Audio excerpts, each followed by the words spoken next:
আমি কোনো ধর্ম নিয়ে পড়াশোনা করিনি, আর কোনো ধর্মে বিশ্বাসও করি না। এখানে আমার প্রশ্নটা হলো, আপনি কি বিশ্বাস করেন যে পৃথিবীতে অনেকগুলো ধর্ম আছে আর এই ধর্মগুলো থাকার প্রয়োজন আছে? কারণ আপনার লেকচারে আপনি নিজেই বলেছেন যে আল্লাহ সর্বশক্তিমান স্রষ্টা, পৃথিবীর সব মানুষকে তৈরি করেছেন পুরুষ এবং নারী হিসাবে, এবং তিনিই তাদের বিভক্ত করেছেন, ভাগ করেছেন বিভিন্ন ধর্মে, বিভিন্ন এলাকায়, ইত্যাদি ইত্যাদি, যাতে করে তারা নিজেদের মধ্যে যুদ্ধ না করে, বরং একে অন্যকে যাতে বুঝতে পারে। এখন আপনি কি আমাকে বুঝিয়ে বলবেন ক্রুসেডের উদ্দেশ্য কি ছিল? আর এটাও কি আমাকে বুঝিয়ে বলবেন, আপনি নিজেই যেটা বললেন যে হিন্দুইজম আর ইসলাম ধর্ম এই দুইটার মধ্যে পার্থক্যটা? আপনি আপনার লেকচারেই বললেন যে একটা হলো হিন্দুইজম আর অন্যটা হলো ইসলাম ধর্ম। আপনি কখনোই বলেননি যে হিন্দুইজম একটা ধর্ম। আপনার লেকচারে আপনি নিজেই বললেন হিন্দুইজম আর ইসলাম ধর্মের পার্থক্য সেটা হলো হিন্দুরা বিশ্বাস করে যে সবকিছুই স্রষ্টা, আর মুসলমানরা বিশ্বাস করে সবকিছুই হলো স্রষ্টার। যদি সবকিছুই স্রষ্টার হয়ে থাকে তাহলে এত খুনোখুনি হচ্ছে কেন? হোক সেটা ইন্ডিয়ায় অথবা পৃথিবীর অন্য যে কোনো জায়গায়, এমনকি মুসলমান দেশগুলোতে এসব হচ্ছে। অনেক ধন্যবাদ ভাই, খুব সুন্দর প্রশ্ন করেছেন। আর আপনি বললেন যে আমি আমার লেকচারে বলেছি যে সর্বশক্তিমান ঈশ্বর সব মানুষকে বানিয়েছেন মাত্র একটি যুগল থেকে, পুরুষ এবং নারী, তারপর তিনি তাদেরকে বিভক্ত করেছেন বিভিন্ন ধর্মে। ভাই, আমি এই কথাটা কখনোই বলিনি যে সর্বশক্তিমান ঈশ্বর মানুষকে বিভক্ত করেছেন বিভিন্ন ধর্মে। রেকর্ড করে রাখতে পারেন, আমি কখনোই বলিনি যে বিভিন্ন ধর্মে, আমি বলেছি বিভিন্ন জাতি আর উপজাতিতে। অনেক জাতি, অনেক রং, বিভিন্ন ধর্মে না। আল্লাহ বলেছেন ধর্ম একটাই। সর্বশক্তিমান ঈশ্বর মানুষকে কখনোই বিভিন্ন ধর্মে ভাগ করেননি। ধর্ম কেবলমাত্র একটাই, তিনি ভাগ করেছেন বিভিন্ন জাতি, রং আর বিভিন্ন ভাষায়, যাতে আপনারা একে অন্যের সাথে পরিচিত হতে পারেন। আর আপনারাও বুঝতে পারলেন যে অমুক লোকটা এসেছে অমুক জাতি থেকে, মানে অমুক অঞ্চল থেকে। ধর্ম না অঞ্চল, এটা ধর্ম না। তাই আপনি যে ধর্মের কথা বলছেন সেটা ঠিক না, বাকি সব ঠিক আছে। বিভিন্ন ভাষা, বিভিন্ন রং, বিভিন্ন জাতি, আমি একমত, যাতে তারা অন্যের সাথে পরিচিত হতে পারে, একে অন্যের সাথে যুদ্ধ করার জন্য নয়। আপনি বললেন যে আমি নাকি কখনো হিন্দুইজমকে ধর্ম বলিনি। আপনি এটাও ঠিক বললেন না। আমি বলেছি ধর্ম হলো সর্বশক্তিমান ঈশ্বরে বিশ্বাস করা। অক্সফোর্ড ডিকশনারি বলছে এই হিন্দুইজমকে বুঝতে হলে, হিন্দু ধর্মটাকে বুঝতে হলে আপনাকে এই ধর্মের ঈশ্বরের ধারণাকে বুঝতে হবে। আপনি যদি ইহুদি ধর্মকে বুঝতে চান তাহলে আপনাকে ইহুদি ধর্মের ঈশ্বরের ধারণাকে বুঝতে হবে। আপনি যদি খ্রিস্টান ধর্মকে বুঝতে চান তাহলে খ্রিস্টান ধর্মের ঈশ্বরের ধারণাকে বুঝতে হবে। যদি আপনি ইসলাম ধর্মকে জানতে চান তাহলে ইসলাম ধর্মের ঈশ্বরের ধারণাকে বুঝতে হবে। আমি সেটাই বলেছি। এই সমস্ত বিভেদগুলো কে তৈরি করেছেন? ঈশ্বর করেননি। আল্লাহ পরিষ্কারভাবে সূরা আনামের 159 নম্বর আয়াতে উল্লেখ করেছেন যে যারা দিন সম্পর্কে নানা মতের সৃষ্টি করিয়াছে তাহাদের কোনো দায়িত্ব তোমার নয়। ধর্মকে আপনি ভাগ করতে পারেন না। যারা ধর্মকে ভাগ করে তারা ভুল করছে। আপনি বললেন যে কেন মানুষ একে অন্যকে হত্যা করে, এটা আপনি তাদের জিজ্ঞেস করুন। যেমন ধরুন, একজন শিক্ষক ছাত্রদের বলল নকল করো না, ছাত্ররা নকল করে। এখানে কে দোষী, শিক্ষক না ছাত্র? ছাত্র দোষী। এখানে আল্লাহ মানুষ জাতির প্রত্যেককে একটা স্বাধীন ইচ্ছা শক্তি দিয়েছেন যে তোমরা যা খুশি করতে পারো, আমি শুধু গাইডেন্সটা দেব। সর্বশেষ আর চূড়ান্ত গাইডেন্স, সর্বশেষ আর চূড়ান্ত আসমানি কিতাব হলো পবিত্র কোরআন। এখানে সব নির্দেশগুলো দেওয়া আছে। আর আল্লাহ বলেছেন, আমি আমার লেকচারও বলেছি যে সূরা মাইদার 32 নম্বর আয়াতে উল্লেখ আছে, যদি কেউ কোনো মানুষকে হত্যা করে, হোক সে মুসলিম বা অমুসলিম, হোক সে হিন্দু, ইহুদি, খ্রিস্টান, শিখ, যে কেউ, যদি সেটা হত্যাকাণ্ডের অপরাধে না হয়, যদি দুনিয়া ধ্বংসাত্মক কাজের জন্য না হয়, তাহলে সেজন্য পুরো মানব জাতিটাকে হত্যা করলো। যদি কেউ কোনো মানুষকে বাঁচায় তাহলে সেজন্য পুরো মানব জাতিটাকেই বাঁচালো। তাই সর্বশক্তিমান ঈশ্বর মানুষের এই একে অন্যের সাথে খুনোখুনি পছন্দ করেন না। কিন্তু মানুষ যদি তার কথা না শোনে, কাকে দোষ দেবেন? দোষ মানুষের। এই পৃথিবীতে আল্লাহ বলেছেন, সূরা মুলকের 2 নম্বর আয়াতে আছে যে এই পৃথিবীতে আল্লাহ সৃষ্টি করিয়াছেন মৃত্যু এবং জীবন তোমাদিগকে পরীক্ষা করিবার জন্য। আল্লাহ মৃত্যু আর জীবন তৈরি করেছেন আমাদের সবাইকে পরীক্ষা করার জন্য। আল্লাহ এখানে ইন্টারফেয়ার করেন না। তিনি চাইলে করতে পারতেন। কোরআন বলছে যদি আল্লাহ চাইতেন তিনি সবাইকে বিশ্বাসী বানিয়ে পৃথিবীতে পাঠাতেন, তাহলে এই পরীক্ষাটা থাকতো না। যদি শিক্ষক চান পাশ করুক আর না করুক, তিনি সবাইকে পাশ করিয়ে দিতে পারেন। শিক্ষক পারেন, তবে সেটা হবে একচোখা। আর ছাত্রের স্বাধীন ইচ্ছাটার কি হবে? ছাত্ররা সবাই পরীক্ষা দিচ্ছে, সেখানে একজন ঠিকভাবে উত্তর দিতে পারলো না, তারপরও সে পাশ করলো, তখন যে পড়াশোনা করেছে সে প্রতিবাদ করবে যে আমি এই পরীক্ষার জন্য এত খাটাখাটি করলাম, আর এই ছাত্র নকল করছে, চুরি করছে, ভুল উত্তর দিয়েও সে পাশ করছে। তাহলে পরের ব্যাচ যদি তারা বুঝতে পারে যে শিক্ষক সবাইকে পাশ করান, সে ঠিক উত্তর দিক আর ভুল উত্তর দিক, তখন সবাই পড়াশোনা ছেড়ে দেবে। এভাবে আপনি একটা মেডিকেল ডিগ্রিও পেতে পারেন, কিন্তু এই ডাক্তার যখন মেডিকেল পাশ করবে, পাশ করে বের হবে, তখন সে মানুষ সারাতে পারবে না, মানুষ মারতে পারবে। আর সেজন্য আল্লাহ সুবহানাহু ওয়া তাআলা পবিত্র কোরআনের মাধ্যমে মানুষ জাতিকে নির্দেশ দিয়েছেন, হত্যা করো না, অন্যের ক্ষতি করো না, মানুষকে ভালোবাসো। আমার লেকচারে সব বলেছি, কিন্তু মানুষ যদি না করে তার মানে তারা কোরআন মেনে চলছে না। ধরুন যে কোনো মানুষ, ধরুন সে যে কেউ হোক, সে আমেরিকান বা পাকিস্তানি হোক, সে পৃথিবীর যে কোনো জাতির মানুষ, মানুষ হয়তো বলতে পারে, ধরুন যদি আপনার নাম হয়ে থাকে কোনো মুসলমান নাম, আব্দুল্লাহ বা জাকির বা মোহাম্মদ, নাম দিয়ে বেহেশতে যেতে পারবেন না। নাম দিয়ে নিজেকে মুসলমান বলছেন, নাম আপনাকে মুসলিম বানায় না। মুসলিম কোনো লেভেল না যে আমি বললাম মুসলিম আর মুসলিম হয়ে গেলাম। মুসলিম অর্থ নিজের ইচ্ছাকে সমর্পণ করা আল্লাহ সুবহানাহু ওয়া তাআলার কাছে। যদি কারো নাম হয়ে থাকে জাকির, আব্দুল্লাহ, মোহাম্মদ, শাকির, এটা কিছু না। যদি তারা নিজের ইচ্ছাকে সমর্পণ করে আল্লাহর কাছে, তাহলে তারা মুসলিম। শুধু মুসলিম বলে ডাকলেই হবে না। পবিত্র কোরআন বলছে কিছু মানুষ শুধু মুখের কথায় মুসলিম, তাই যারা খুনোখুনি করছে তারা কোরআনের নির্দেশ মেনে চলছে না। যদি তারা কোরআনের নির্দেশ মেনে চলতো, পুরো পৃথিবীতে শান্তি বজায় থাকতো। আশা করি উত্তরটা পেয়েছে। তাহলে জাকির ভাই, যদি একজন হিন্দু কোরআনের নীতিগুলো ঠিকমতো মেনে চলে, যে নীতিগুলোর সাথে হিন্দু ধর্মগ্রন্থের নীতিগুলোর বেশ মিল রয়েছে, তাহলে একজন হিন্দু নিজেকে কি মুসলমান বলতে পারে? অথবা অন্যদিকে একজন মুসলিম নিজেকে কি হিন্দু বলে দাবি করতে পারে? কারণ আজকে আপনার লেকচারের বিষয়টাই হলো সার্বজনীন ভ্রাতৃত্ব। ডক্টর বিয়াস যখন আপনাকে প্রশ্ন করেছিলেন, আমি কিন্তু সেটা ঠিকই বুঝেছিলাম। খুবই সুন্দর প্রশ্ন। আপনারা যদি পরিষ্কারভাবে প্রশ্ন করেন, আমি উত্তর দিতে পারি আলহামদুলিল্লাহ। ভাই খুব সুন্দর প্রশ্ন করেছেন। যদি কোনো হিন্দু ইসলাম, কোরআন, হিন্দু ধর্মের মূলনীতি মেনে চলে, তাকে মুসলিম বলা যাবে কিনা, আর একজন মুসলিমকে হিন্দু বলা যাবে কিনা, খুবই সুন্দর প্রশ্ন। আসুন আমরা দেখি মুসলিম আর হিন্দু বলতে কি বোঝায়। আমি আগেও বলেছি যে মুসলিম হলো সেই লোক যে নিজের ইচ্ছাকে সমর্পণ করে আল্লাহ সুবহানাহু ওয়া তাআলার কাছে, ঈশ্বরের কাছে। হিন্দু শব্দটার সংজ্ঞা কি আপনারা কি জানেন? হিন্দু শব্দটার ভৌগোলিক বিশেষত্ব আছে। যে লোক ইন্ডিয়ায় বাস করে, যে লোক সিন্ধু নদীর অববাহিকায় এই সভ্যতায় বাস করে, সে একজন হিন্দু। আর এভাবে আমিও একজন হিন্দু। আপনারা কি জানেন? হিন্দু শব্দটার একটা ভৌগোলিক বিশেষত্ব আছে। যে কাউকে জিজ্ঞেস করতে পারেন। স্বামী বিবেকানন্দের মতে হিন্দু শব্দটা সঠিক নয়। ভৌগোলিকভাবে আমি একজন ইন্ডিয়ান, ভৌগোলিকভাবে আমি একজন হিন্দু। কিন্তু স্বামী বিবেকানন্দ বলেছেন যে হিন্দুদের আসলে বলা উচিত বেদান্তবাদী, তাদেরকে হিন্দু বলা উচিত না, বেদান্তবাদী। তাই যদি জিজ্ঞেস করেন ভৌগোলিকভাবে আমি হিন্দু কিনা, হ্যাঁ ভৌগোলিকভাবে আমি হিন্দু, আমি একজন হিন্দু। তবে যদি জিজ্ঞেস করেন আমি বেদান্তবাদী কিনা, বেদ মানি কিনা, আমি বলবো বেদের যে কথাগুলো পবিত্র কোরআনের কথার সাথে মিলে যায়, সেগুলো কথা মেনে চলার প্রতি আমার কোনো আপত্তি নেই। যেমন ধরুন সৃষ্টিকর্তা মাত্র একজন। কিন্তু যদি বলেন আমি বিশ্বাস করি কিনা সৃষ্টিকর্তা ব্রাহ্মণদের মাথা থেকে সৃষ্টি করিয়েছেন, আর এমন গোত্র যেটা সবচেয়ে উপরের গোত্র, আর ক্ষত্রিয়দের তার বুক থেকে, আমি বেদ থেকে উদ্ধৃতি দিচ্ছি। যদি আপনি বেদ বিশ্বাস না করেন সেটা আপনার সমস্যা ভাই, তবে আমি বেদ থেকে উদ্ধৃতি দিচ্ছি। এখানে বেদের অনেক পণ্ডিত বসে আছেন, তাদের জিজ্ঞেস করে দেখতে পারেন। বেদ বলছে আমি না, বৈশ্যরা উরু থেকে এসেছে, আর আর শূদ্ররা এসেছে ঈশ্বরের পা থেকে। তো এই ধারণার সাথে আমি একেবারে একমত না। ঠিক তাই। তবে যদি জিজ্ঞেস করেন আমি বেদের দর্শনে বিশ্বাস করি কিনা, আমি বলবো না, হিন্দু ধর্মের এই দর্শনে আমি বিশ্বাস করি না। তাহলে আপনার কথায় যে ইন্ডিয়ায় থাকে সেই হিন্দু? হ্যাঁ, আপনি তাই বললেন? আমরা ভৌগোলিকভাবে হিন্দু। খুব ভালো ভাই, আপনি ঠিকই আমরা বলেছেন। সবাই এখানে যে হিন্দু, লোক সবাই ইন্ডিয়ায় বাস হিন্দু। করে, সে একজন হিন্দু। একইভাবে যে লোক আমেরিকায় বাস করে, সে একজন আমেরিকান হবেই, সে একজন আমেরিকান। খুব ভালো, খুব ভালো, আলহামদুলিল্লাহ। খুব ভালো। তাই যে লোক ইন্ডিয়াতে থাকে, খুব ভালো।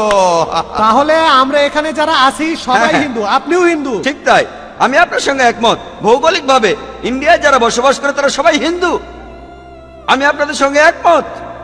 ভৌগোলিক সংজ্ঞা অনুযায়ী যদি আপনি বলেন, যদি বলেন যে ইন্ডিয়ায় যারা বাস করে তারা হিন্দু, ঠিক কথা, সব পণ্ডিতই মানবেন ইন্ডিয়ায় যারা বাস করে তারা হিন্দু। ভৌগোলিকভাবে আমিও একজন হিন্দু, কিন্তু ইন্ডিয়ায় বসবাস করে আমি মুসলিম হতে পারি? হ্যাঁ,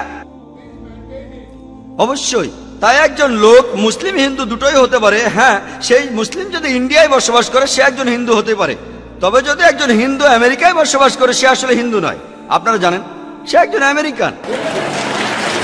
তাই হিন্দুইজমকে আপনি একটা সর্বজনীন ধর্ম বলতে পারেন না। পণ্ডিতরা তাই বলেন হিন্দু ধর্মটা শুধুমাত্র ইন্ডিয়াতে সীমাবদ্ধ। এটা কোনো ধর্ম না, এটা একটা ভৌগোলিক বিশেষত্ব। স্বামী বিবেকানন্দের মতে, তিনি একজন বিখ্যাত পণ্ডিত, হিন্দুইজম শব্দটা হলো একটা মিসনোমার। মিসনোমার মানে জানেন? মিসনোমার মানে ভুল অর্থে শব্দ প্রয়োগ করা। এই শব্দটা আসলে হওয়া উচিত বেদান্তবাদী। তাই যদি আমাকে বলেন আমি একজন হিন্দু কিনা, আমি বলবো যদি হিন্দু বলতে ইন্ডিয়ায় বসবাসকারীকে বোঝান তাহলে অবশ্যই আমি একজন হিন্দু। কিন্তু যদি বলেন হিন্দু হলো সেই লোক যে পুজো করে, একটু আগে ভাই আপনি যেটা বললেন যে সে বিশ্বাস করে অনেক অনেক দেবতা যাদের আকার আছে আর দেবতার হাত আছে, মাথা আছে, সেক্ষেত্রে আমি হিন্দু না। কিন্তু যদি ভৌগোলিক বিশেষত্বের কথা বলেন, হ্যাঁ আমি একজন হিন্দু। একইভাবে একজন হিন্দু মুসলিম হতে পারে, হ্যাঁ একজন ইন্ডিয়ান মুসলিম হতে পারে, একজন হিন্দু মুসলিম হতে পারে। কিন্তু যদি সেই ইন্ডিয়ান মূর্তি পূজা করে, সে মুসলিম হতে পারবে না। কারণ পবিত্র কোরআনে সূরা নিসার 48 নম্বর আয়াতে উল্লেখ আছে, এছাড়া সূরা নিসার 116 নম্বর আয়াতে উল্লেখ আছে যে আল্লাহ সুবহানাহু ওয়া তাআলা তার সহিত শরীক করাকে ক্ষমা করেন না, কাউকে শরীক করা হলে। এছাড়া অন্য সব ইচ্ছা করলে ক্ষমা করতে পারেন, তবে শিরকে তিনি ক্ষমা করেন না। তাই একজন ইন্ডিয়ান যে ইন্ডিয়ায় বাস করে ভৌগোলিকভাবে হিন্দু মুসলিম হতে পারে, কিন্তু যদি সেই ভৌগোলিক হিন্দু ইন্ডিয়ান আল্লাহর আদেশ না মানেন, অর্থাৎ এক ঈশ্বরে বিশ্বাস না করা, নবী সাল্লাল্লাহু আলাইহি সাল্লামকে বিশ্বাস না করা, তাহলে সে মুসলিম হতে পারবে না। যে মুসলমান কোরআনের নির্দেশ মেনে চলে আর ইন্ডিয়ায় বাস করে, সে একজন ইন্ডিয়ান মুসলিম। আশা করি পরিষ্কার হয়েছে। হাই, আমার নাম দীপক মিশ্রা এবং আমি আপনাকে নমস্তে বলতে চাই। আমার প্রশ্ন হচ্ছে, আসলে আমি একজন হিন্দু এবং আমি মুসলমান মেয়েকে বিয়ে করেছি ভারতে এবং ইনশাআল্লাহ আগামী মাসে সে সৌদি আরবে আসবে। আমি তাকে বলেছিলাম আমি ডক্টর জাকির নায়েকের বক্তৃতা শুনতে যাব। তখন সে বলেছিল দয়া করে তার কাছে যাবে না, তিনি শিয়াদের বন্ধু বলে থাকেন। আসলে সে একজন শিয়া। সে বলল না, তার কাছে যেও না। এবং আমার শাশুড়িও বললেন না, তার কাছে যেও না, তিনি শিয়াদের বন্ধু বলবেন এবং তুমি আমাদের ছেড়ে চলে যাবে। তাই এটা হচ্ছে প্রথম সন্দেহ যা আমার মনের মধ্যে রয়েছে। এবং দ্বিতীয় বিষয়টি হচ্ছে, আমার একটি সাধারণ প্রশ্ন আছে এই অর্থে যে যদি আমরা বলি সবকিছু ঈশ্বর এবং সবকিছুই ঈশ্বরের হিন্দু ও মুসলিম ধর্মে, তাহলে কেন ঈশ্বর চান আমরা সবাই তার উপাসনা করি? কেন তিনি আমাদের সৃষ্টি করলেন? যে কোনো ধর্মে যখন আমরা সৃষ্টি নিয়ে আলোচনা করি, কেন তিনি আমাদের সৃষ্টি করলেন, কেন তিনি আমাদের উপাসনা চান, কেন তিনি তার উপাসনার জন্য আমাদের এত ত্যাগ চান, এবং কেন তিনি জীবজন্তু কিংবা অন্যদের উপাসনা করতে বলেন না, কেন কেবল মানুষকেই বলেন? ধন্যবাদ। ভাই দুটো প্রশ্ন করেছেন। প্রশ্ন করার আগে তিনি আমাকে নমস্তে বলেছেন। ভাই আপনি নমস্তের মানেটা কি জানেন? না। লোকে বলে হাই, এই হাই শব্দের মানে আসলে কি? আমি বলি আসসালামু আলাইকুম ওয়া রাহমাতুল্লাহি ওয়া বারাকাতুহু, মানে হচ্ছে আপনার উপর আল্লাহর শান্তি, রহমত ও করুণা বর্ষিত হোক। আপনি আমাকে বলেছেন নমস্তে, আমাকে জবাব দিতে হবে, ঠিক? এবং আমি জবাব না দিলে আপনি বলবেন কি ধরনের তিনি লোক, ঠিক? এখন আমি আপনাকে জিজ্ঞেস করি নমস্তে শব্দের মানে কি? দেখুন, আমার কাছে নমস্তের মানে হচ্ছে যেমন আমি আপনাকে হাই বলছি, যেমন আপনাকে বলছি আসসালামু আলাইকুম। তবে আপনার জন্য দয়া করে আমাকে মাফ করবেন যদি খারাপ ব্যবহার করে থেকে যদি বলি যিনি আমাকে অপদস্থ করেছেন তিনি ভালো মানুষ, তাহলে কি বিশ্বাস করবেন? যদি আমি ওই শব্দটা জানতাম। যদি আমি বলি উল্লু, আপনি জানেন উল্লু কি? উল্লুর মানেটা হচ্ছে বাংলায় পেঁচা, ইংরেজি আউল মানে হচ্ছে জ্ঞানী ব্যক্তি, কিন্তু বাংলায় উল্লু মানে কি? উল্লু মানে বোকা। হ্যাঁ, বোকা। তাহলে ইংরেজরা ভাববে আমি আপনার প্রশংসা করছি, আপনাকে জ্ঞানী বলছি, কিন্তু আপনি জানেন আপনাকে আমি বোকা বলছি। আপনি নমস্তের মানেটা জানি, সেজন্য এখনো জবাব দিইনি। আপনি মানেটা জানেন না, আপনি আমাকে নমস্তে বলেছেন, আমি অর্থ জানি তাই উত্তর দেইনি এখনো। নমস্তের মানে হচ্ছে সংস্কৃত ভাষার শব্দ ইধাম নামামে থেকে এটা এসেছে, মানে আমি আপনার কাছে নতজানু হই। আপনি কি আমার কাছে নতজানু হতে চান? অবশ্যই, আপনি তার কাছে নতজানু হতে পারেন যার অনেক জ্ঞান আছে। ঠিক আছে, আপনার মতে জ্ঞানী ব্যক্তির কাছে নতজানু হওয়া যায়, কিন্তু কোরআন অনুযায়ী এবং ইসলাম ও বেশিরভাগ ধর্ম অনুযায়ী আপনি সর্বশক্তিমান ঈশ্বর ছাড়া আর কারো কাছে মাথা নত করতে পারেন না। আপনি জানেন অনেক হিন্দু আমার আলোচনার শেষে তারা এসে আমার পায়ে স্পর্শ করে, আপনি জানেন তারা কি বলে? हमने पहले बार भगवान का अवतार खुद देखा आंख से। এই জীবনে দেবতাকে সচক্ষে দেখলাম প্রথম। হিন্দুরা আমাকে বলে, তাই আমি বলি দেখেন ভাই, আমি জানি আপনি আমাকে সম্মান করেন, আমাকে ভালোবাসেন, আমি এর প্রশংসা করি, তবে সত্য ঈশ্বর ছাড়া আর কারো কাছে মাথা নত করা হচ্ছে শিরক। এমনকি হিন্দু ধর্ম মতো আপনি ঈশ্বর ছাড়া আর কারো কাছে মাথা নত করতে পারেন না। তাই আমি তাকে সংশোধন করছি যে সম্মান ভালোবাসায় করলেও ভালোবাসা আর সম্মানের মাত্রা ছাড়ানো ঠিক নয়। যখনই মাত্রা অতিক্রম করবেন তখনই তা শিরক, ঈশ্বরের শরীক সাব্যস্ত করা। পরে অনেক হিন্দু আমার কাছে এসে আমাকে অনেক প্রশংসা করেছে, তারা আমাকে ঈশ্বরের কাছাকাছি নিয়ে গেছে। আমি বলি আমি দেবতা নই, আপনারা কেবল সর্বশক্তিমান ঈশ্বরের কাছে মাথা নত করতে পারেন। আমি বলি জ্ঞান হলো ঈশ্বরের দান, এটা ঈশ্বরের দান। তাই যখন আপনারা আমাকে দেখেন তখন বলতে পারেন মাশাআল্লাহ। মাশাআল্লাহ মানে আল্লাহর যেমন ইচ্ছা, মানে আমার চেষ্টা সর্বশক্তিমান ঈশ্বরের ইচ্ছার কারণে, অন্যথায় আমি তো তোতলা ছিলাম। সেজন্যই নমস্তে ইসলামের বিপক্ষে আর প্রকৃতপক্ষে হিন্দু ধর্মগ্রন্থেরও বিপক্ষে। যদিও কিছু পণ্ডিত বলেন যে ইদাম নামে হতে পারে প্রশংসা হোক, প্রকৃত অর্থ আমি তোমার কাছে মাথা নত করি। ইসলামে আসসালামু আলাইকুম, আপনার উপর শান্তি বর্ষিত হোক, আপনি যখন খুশি যে কোনো জায়গায় বলতে পারেন এটা। ইংরেজিতে আমরা বলি গুড মর্নিং, মুষলধারে বৃষ্টি হলেও আমাদের বলতে হবে গুড মর্নিং। লোকটা হয়তো স্ত্রীর সঙ্গে ঝগড়া চলছে, তাও কেউ হয়তো বললো গুড মর্নিং, তাকে বলতে হবে গুড মর্নিং, অথচ তার মন বলছে এমন মর্নিং যেন জীবন আর না আসে, তবুও তাকে বলতে হচ্ছে good morning, good evening, good night. তাই ইসলাম ধর্মে উত্তম হচ্ছে আসসালামু আলাইকুম, আপনার উপর শান্তি বর্ষিত হোক। আর আমি এটা কামনা করি, কারণ কোরআন বলছে সূরা নিসা অধ্যায় নম্বর 4 আয়াত নম্বর 86, যদি কেউ তোমাকে সৌজন্যমূলক অভিবাদন জানায় তাকে আরো বেশি সৌজন্য দেখাও। অর্থাৎ কেউ তোমাকে সৌজন্য দেখালে তাকে আরো বেশি সৌজন্য দেখাও, অথবা কমপক্ষে সে যতটা দেখিয়েছে। তাই আপনাকে বলছি আসসালামু আলাইকুম ওয়া রাহমাতুল্লাহি ওয়া বারাকাতুহু, আল্লাহর শান্তি ও রহমত বর্ষিত হোক আপনার উপরে। ভাই ওয়ালাইকুম আসসালাম। ফিরে আসছে আপনার প্রশ্নে। আপনার প্রথম প্রশ্ন ছিল আপনি করেছেন যে আপনার হবু স্ত্রী না আপনার স্ত্রী? আমার স্ত্রী। তাহলে ইতিমধ্যে থেকে বিয়ে করেছেন, ফাইন। আপনার স্ত্রী আপনাকে আমার লেকচারে না আসতে বলেছেন কারণ আমি শিয়াদের বিরুদ্ধে, কিন্তু তবুও আপনি তার কথা শোনেননি। আপনি আমাকে অনেক পছন্দ করেন, আমি এর প্রশংসা করি, তবে তবে আপনি কি জানেন কেন শিয়া শব্দটি কোনো জায়গায় নেই কোরআনে? দেখুন, শিয়া সুন্নি এসব কোরআনে নেই। কোরআনে বলা হচ্ছে সূরা আলে ইমরান অধ্যায় নম্বর 3 আয়াত নম্বর 103, ওয়াতাসিমু বিহাবলিল্লাহি জামিআ ওয়া লা তাফরাকু, আল্লাহর হাতলকে শক্তভাবে ধারণ করো এবং বিচ্ছিন্ন হও না। আমাদের মুসলিমদের দৃঢ়ভাবে আল্লাহর হাতলকে ধরতে হবে এবং আমরা পরস্পর বিচ্ছিন্ন হব না। এবং সর্বশক্তিমান আল্লাহ কোরআনে বলেছেন সূরা আনাম অধ্যায় নম্বর 6 আয়াত নম্বর 159 যে হে নবী, যে ইসলাম ধর্মের বিভক্তি সৃষ্টি করে তার ব্যাপারে আপনার কিছু করার নেই, আল্লাহ তার বিষয়টি দেখবেন শেষ বিচারের দিনে। তাই ইসলাম ধর্মে বিভক্তি সৃষ্টি করাটা হচ্ছে নিষিদ্ধ। সুতরাং যে ইসলাম ধর্মে বিভক্তি সৃষ্টি করে সে কোরআন এবং সুন্নাহর বাইরে চলে গেল। আপনি আপনার স্ত্রীকে বলুন, ডক্টর জাকির নায়েক বলেছেন শিয়া সুন্নি বলে কোনো কথা নেই। কোরআনে বলা হয়েছে আতিউল্লাহ ওয়া আতিউর রাসূল, আল্লাহ এবং তার রাসূলের অনুসরণ করো। আমাদের কি করতে হবে? আমাদের মেনে চলতে হবে কোরআন এবং সহিহ হাদিস, নবী মুহাম্মদ সাল্লাল্লাহু আলাইহি সাল্লামের সহিহ হাদিস, এবং একটা লেভেলে আপনি দিতে পারেন মুসলিম। তাই আমি নিজেকে শিয়া সুন্নি বলি না, আমি নিজেকে বলি মুসলিম। তো আপনি আজ আপনার স্ত্রীকে বলুন আমি ডক্টর জাকির নায়েকের সঙ্গে সাক্ষাৎ করেছি, তিনি নিজেকে বলেছেন মুসলিম। আর আমি না সুন্নিদের বিপক্ষে না শিয়াদের বিপক্ষে, আমি বলি সবাই মুসলিম, যে নামেই তারা নিজেদেরকে বলুক না কেন, আল্লাহ এবং রাসূলের দিকে ফিরে আসুন। যখন আমি জবাব দেই কিছু কিছু মুসলিম হয়তো তারা কোরআন এবং সুন্নাহ বিরোধী কিছু মেনে চলেন, তারা বিরক্ত হতে পারেন। তাই আপনার স্ত্রীকে জিজ্ঞেস করুন তুমি কি কোরআন সুন্নাহ বিরোধী কিছু মেনে চলো? যদি না চলো তো ডক্টর জাকির নায়েককে ভয় পাও কেন? যদি তাই হয় হ্যাঁ, তাহলে সংশোধন হতে হবে এবং কোরআন সুন্নাহর পথে আসতে হবে। জাকির নায়েক যা বলে তা মানতে হবে না। জাকির নায়েক ইসলামে জিরো। আতিউল্লাহ ওয়া আতিউর রাসূল, আল্লাহ এবং তার রাসূলের পথ অনুসরণ করো। তাই আপনার স্ত্রীকে বলুন তিনি কোরআন এবং সহিহ হাদিসের বিপরীতে যদি কিছু অনুসরণ করে থাকেন তাহলে তাকে সংশোধন করতে হবে, তার নিজেকে মুসলিম পরিচয় দেওয়া উচিত, কারণ শিয়ার কথাটা কোরআনে কোথাও উল্লেখ নেই। তবে আমি প্রশংসা করি যে আপনি আপনার স্ত্রীকে ভালোবাসেন কিন্তু আমাকেও ভালোবাসেন, মাশাআল্লাহ। তাই আপনি আমার লেকচার শুনতে এসেছেন।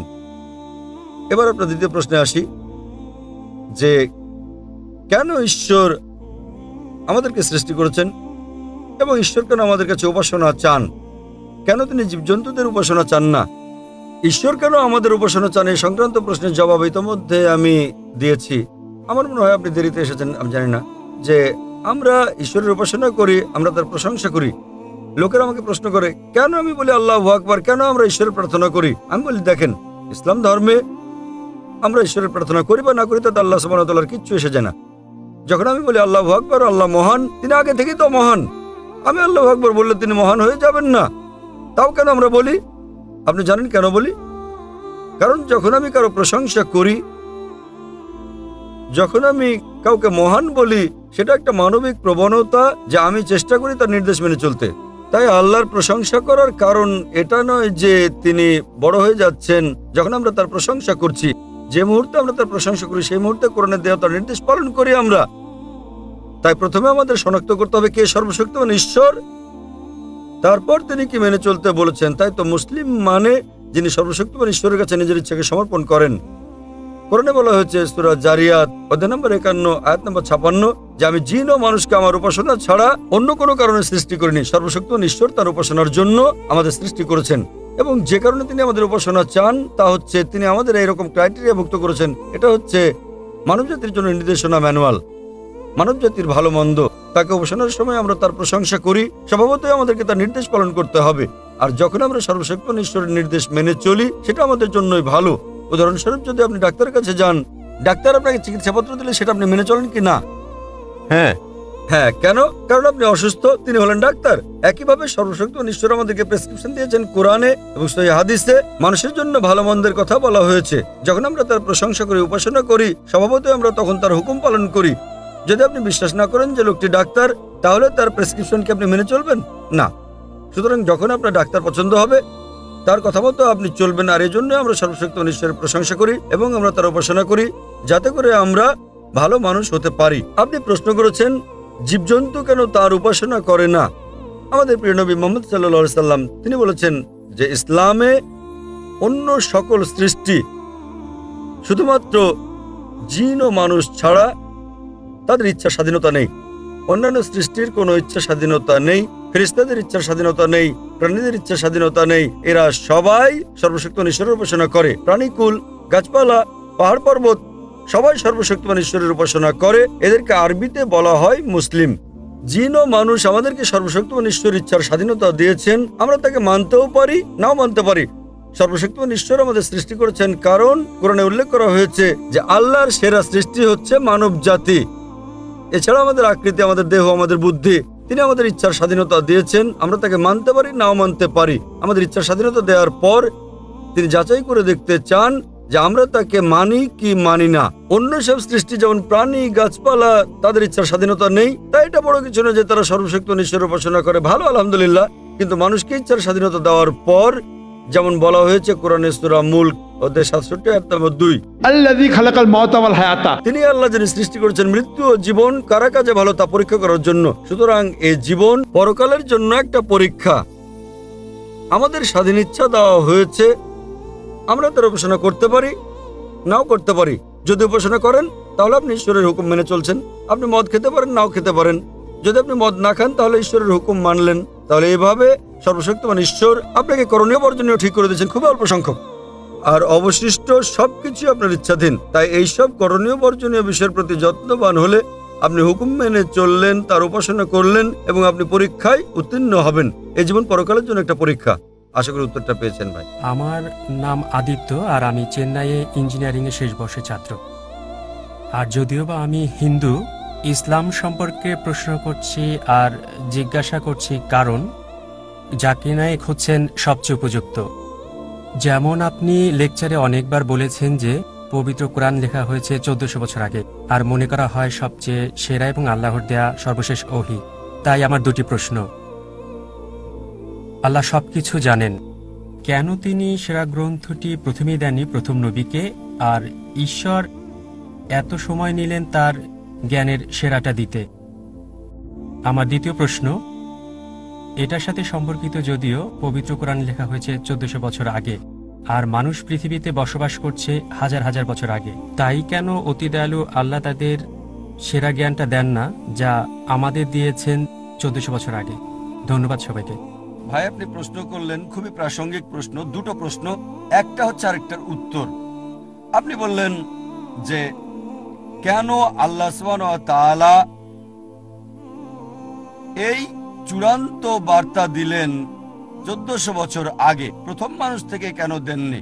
আর দ্বিতীয় অংশ একই প্রশ্নের উত্তর, যে 1400 বছর আগে যে লোকজন ছিল তাদের ব্যাপারে কি হবে? তারা কোরআন থেকে বঞ্চিত।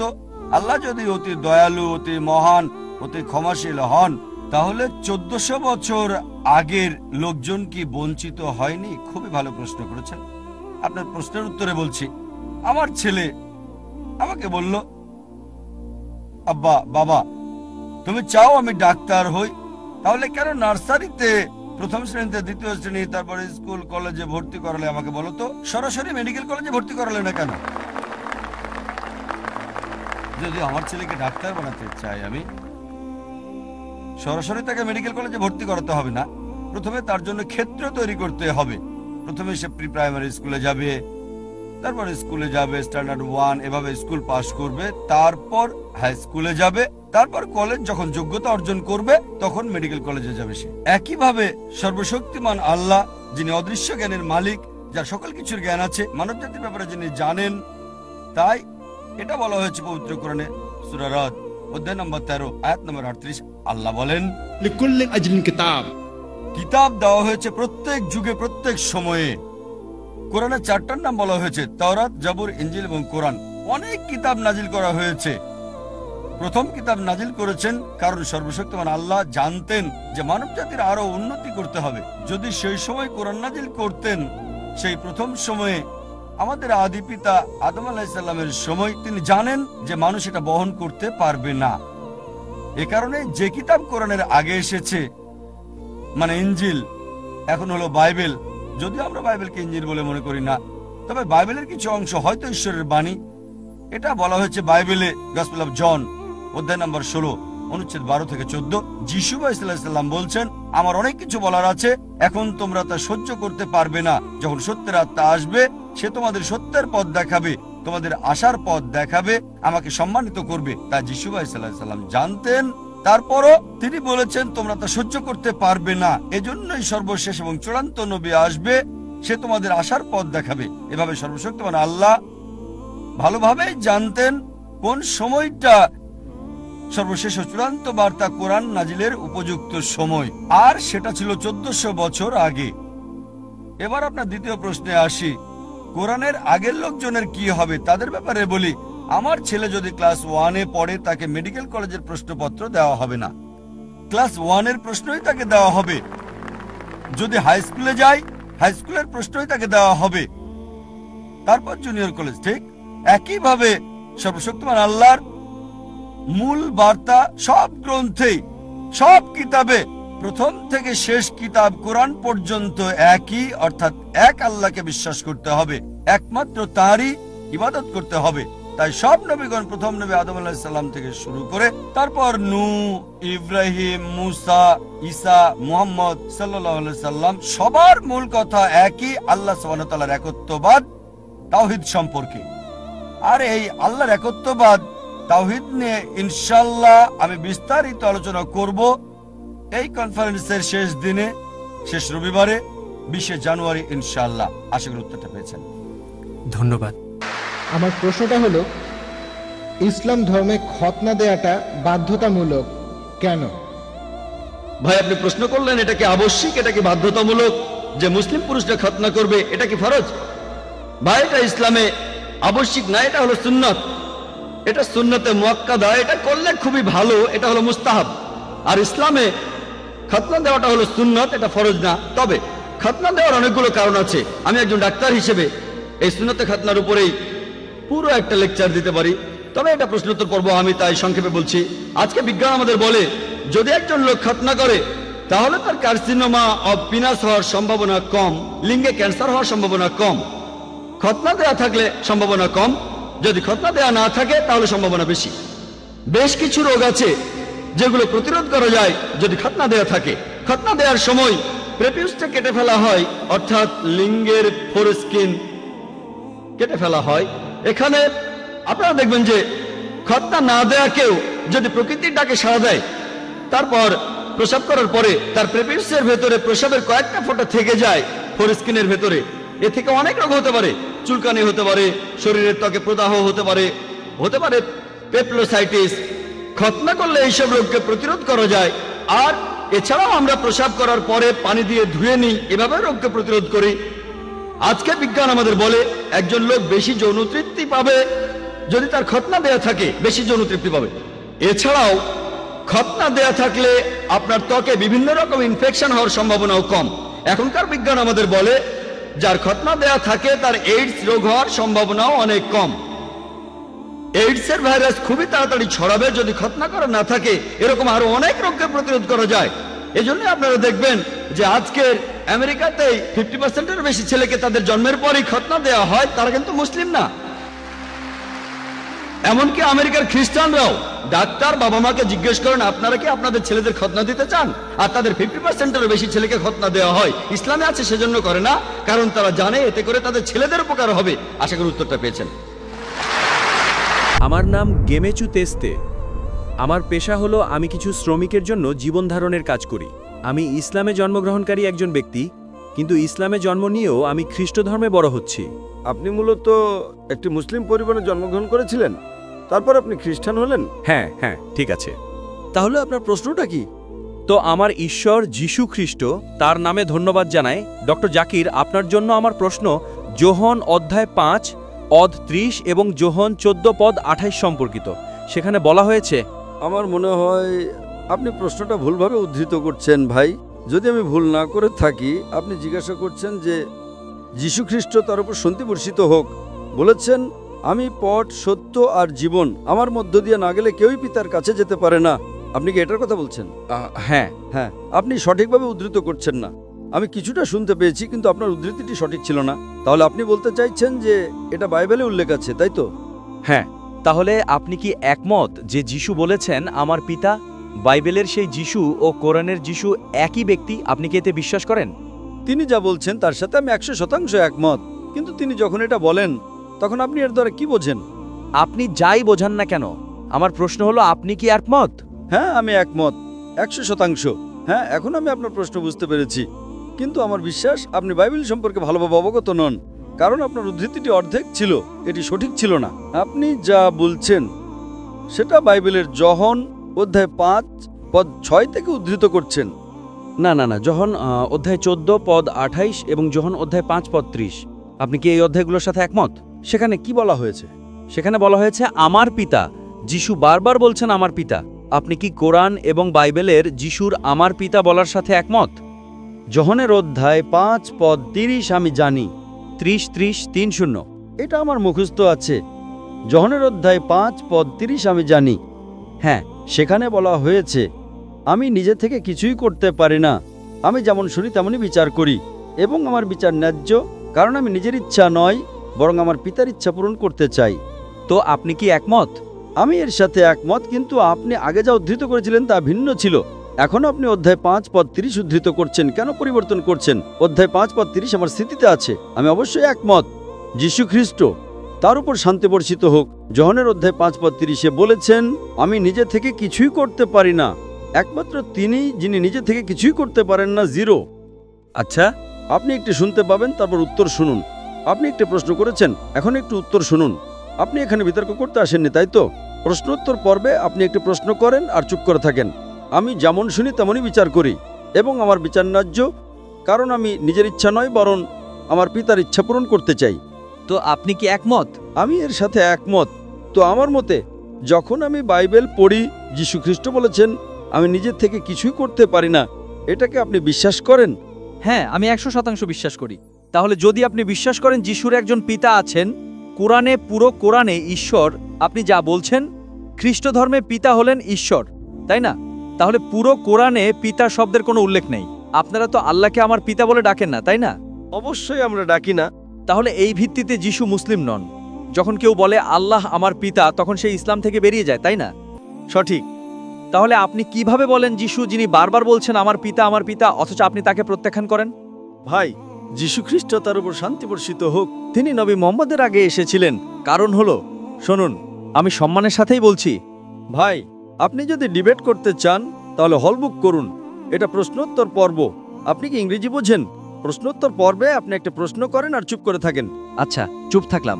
আপনি একটা প্রশ্ন করেছেন, এখন চুপ করে থাকেন। আমি আপনাকে গুরুত্বপূর্ণ প্রশ্ন করেছি। আমি উত্তর দিচ্ছি, আপনি কি চুপ থাকবেন?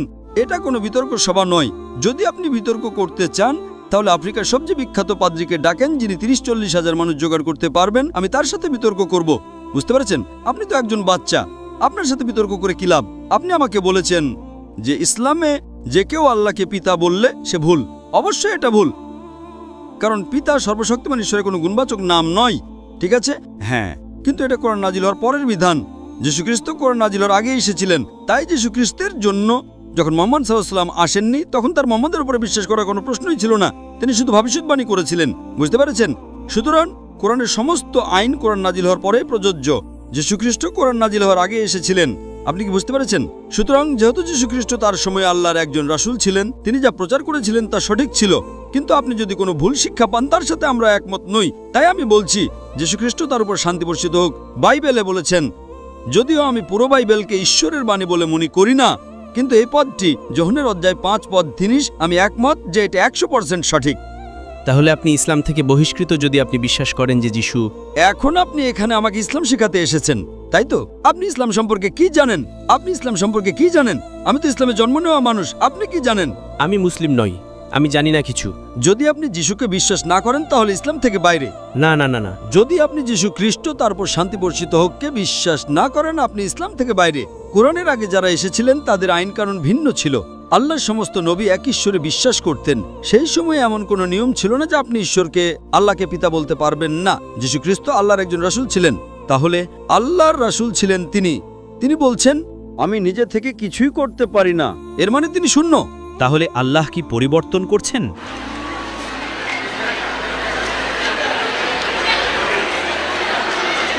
আল্লাহ মন পরিবর্তন করেন না। তাহলে আপনি এমন কেন বলছেন? আপনি বলছেন যিশুর আগের নবীদের জন্য আল্লাহ পিতা ছিলেন, কিন্তু এখন তিনি পিতা নন। আপনি কি চুপ করবেন? আপনি নিয়ম ভাঙছেন। আপনি বুঝতে পারছেন না, আপনি নিয়ম ভাঙছেন। প্রশ্নোত্তর পর্বে আপনি প্রশ্ন করবেন এবং চুপ থাকবেন। আপনার বাধা দেওয়ার অনুমতি নেই। এটা কোনো বিতর্ক সভা নয়। আপনি কি ইংরেজি বোঝেন? আমার মনে হয় আপনার ইংরেজি দুর্বল। আপনার স্কুলে ফিরে যে ইংরেজি শেখা উচিত। ঠিক আছে, ঠিক আছে, ঠিক আছে। আমার ইংরেজি দুর্বল হলো আমি আপনাকে বুঝতে পারছি। এটা নিয়ে মজা করবেন না, কেমন? সবাই আমাকে নিয়ে মজা করছেন। যখন আপনি ক্লাস 1-এ পড়েন, তারপর ক্লাস 2-তে যান, তারপর ক্লাস 3-তে যান, আপনি ক্রমাগতই বেশি জ্ঞান অর্জন করতে থাকেন। এতে কোনো বৈপরীত্য নেই। আল্লাহর ক্ষেত্রে বিষয়টা এমনই। আল্লাহ একা একে ওহী পাঠিয়েছেন। পরীক্ষার বিষয়বস্তু বদলাতে থাকে। আপনাকে কোন বিষয়ে পড়তে হবে তার উপর নির্ভর করে।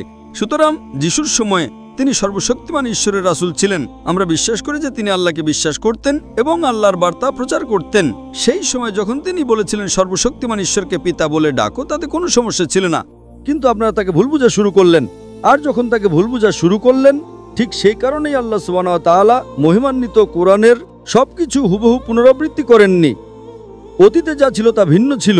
আল্লাহ কোরআনে সূরা মাইদা অধ্যায় 5 আয়াত নাম্বার 3-এ বলেন, আজ আমি তোমাদের জন্য তোমাদের দিনকে পরিপূর্ণ করে দিলাম, তোমাদের প্রতি আমার নিয়ামত সম্পূর্ণ করে দিলাম, আর ইসলামকে তোমাদের জন্য দিন হিসেবে নির্বাচন করলাম।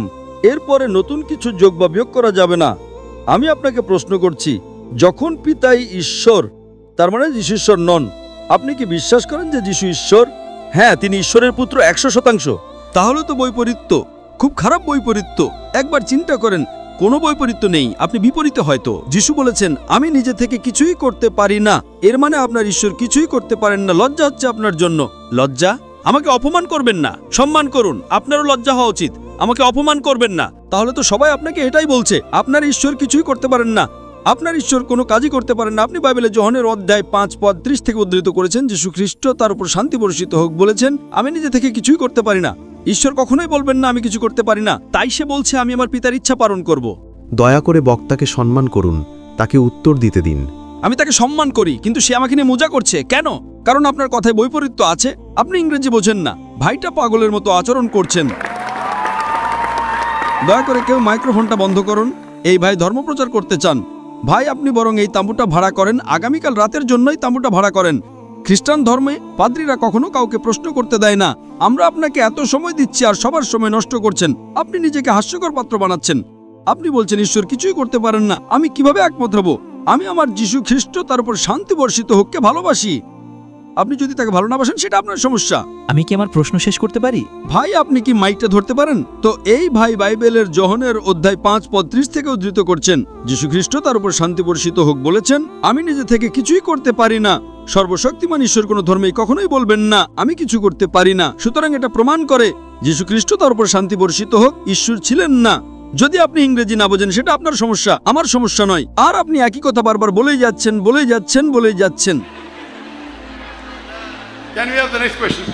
আমি কনচেটা, আমি ইতালি থেকে এসেছি এবং আমি এখানে ইন্দোনেশিয়ায় ছোট বাচ্চাদের ইংরেজি শেখাতে এসেছি। আমি কোনো নির্দিষ্ট ধর্ম অনুসরণ করি না, আমি কোনো চার্চ বা কোনো ধর্মে বিশ্বাসী নই। তাই আমার প্রশ্ন হলো, আমি সবসময় দেখেছি যে বিভিন্ন ধর্মের মানুষ আমাকে তাদের ধর্ম সম্পর্কে জানাতে চেষ্টা করেছে, কিন্তু আমি সবসময় দেখেছি যে তারা বলতো আমার ধর্মই সেরা, আমার ধর্মই সেরা, এবং আমি এটা চাইনি। তাই আমি কোনো ধর্ম অনুসরণ না করার সিদ্ধান্ত নিয়েছি, কারণ আমি বিশ্বাস করি যে ধর্ম ছাড়াও আমি একজন ভালো মানুষ হতে পারি। আমার শৃঙ্খলা আছে, আমি অন্যের ভালো করতে পারি, কারোর ক্ষতি না করে একটা সুন্দর জীবনযাপন করতে পারি, কোনো কঠোর নিয়ম না মেনে।